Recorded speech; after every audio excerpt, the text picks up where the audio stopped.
जो जो शरण कबीर के तिरगे अंत अपार। दादू गुण की ताक है कहतन आवे पार। जो कबीर जी की शरण में आए हैं ना जाने कितने पार हो गए, उनका वर्णन नहीं कर सकते हैं। परमात्मा प्रत्येक कलयुग में, वैसे तो प्रत्येक युग में आते हैं, लेकिन उन 3 युगों में थोड़े ही जीव पार होते हैं और चौथे कलयुग में परमात्मा थोक के भाव से पार करते हैं बिना गिनती के। अब जो यह पिछली पीढ़ी प्रारंभ होगी, इसमें परमात्मा न जाने कितने लाखों करोड़ों अरबों तक को पार करेगा। और ये सुअवसर इसी युग में, कलयुग में और इस पिछली पीढ़ी में होता है। कुछ हजारों वर्षों तक ये ज्ञान चलेगा। हजारों वर्षों तक जो भी पुण्यात्मा परमात्मा की प्यारी होंगी, उनका जन्म आप पुण्यात्माओं के घर में अच्छी आत्माओं का होगा।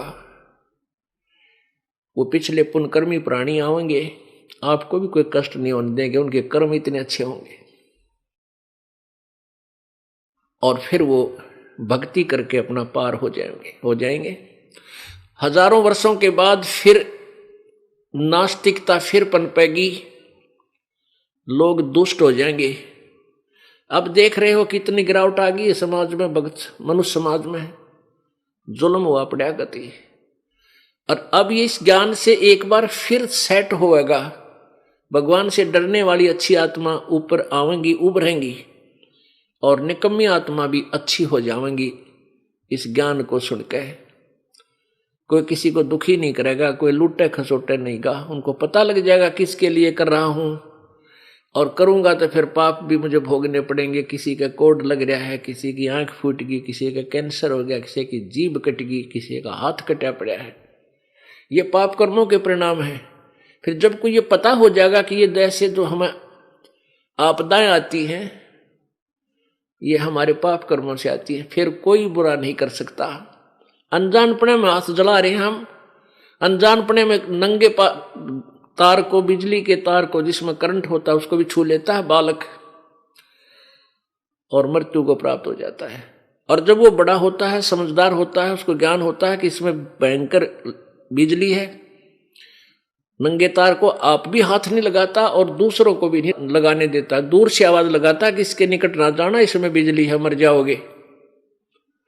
तो पुण्यात्माओं, ये जो पाप अज्ञानता में कर रहे हैं, कोई मिलावट करता है, कोई चोरी कर रहा है, कोई लेकर नहीं देता, कोई झूठ बोल रहा है, कोई रिश्वत लेता है, ऐसे ऐसे जुल्म कर रहे हैं, कोई दहेज मांगता है, परेशान करता है किसी दूसरे को। और जो जिसके अधीन है, जैसे पत्नी अधीन है पति कर, वो अपनी पत्नी को तंग करता है तो पाप का भागी होता है। ऐसे ही जो जिसके अधीन है, वो तगड़ा आदमी नीचे वालों को परेशान करता है, उसको बहुत बुरा हाल होता है। तो फिर हमने डर लगेगा कि आत्मा परमात्मा की है और इनको हम दुखी करेंगे तो प्रभु हमसे नाराज हो जाएगा, क्योंकि उसके बालक हैं ये उस धनी के बच्चे हैं। धनी के बच्चों को कोई तंग करता है तो उसकी फिर शात आया करे, उसकी खूब पिटाई करता है वो, तो फिर हमने डर लगेगा, फिर हम गलती नहीं करेंगे।